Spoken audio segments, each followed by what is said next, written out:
வாழ்க வளமுடன். இன்றைக்கி செவிஸ் கிச்சனில் கோதுமை மாவில் சுழியம் கடலப்பருப்பு வேக வச்சு வச்சுருக்கேன், எள்ளு வறுத்து வச்சுருக்கேன், தேங்காய் வறுத்து வச்சுருக்கேன், எல்லாம் பாகு காய்ச்சி வச்சுருக்கேன்.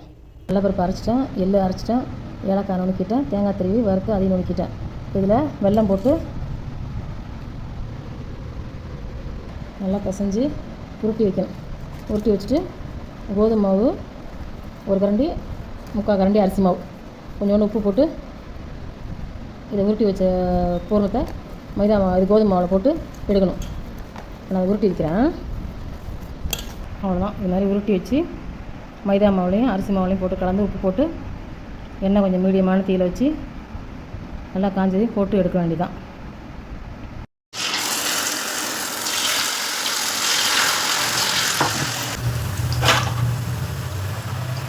அவ்வளோதான், சுழியம் போட்டு முடிச்சாச்சு. வாழ்க வளமுடன். நன்றி. லைக் பண்ணுங்கள், ஷேர் பண்ணுங்கள், சப்ஸ்கிரைப் பண்ணுங்கள்.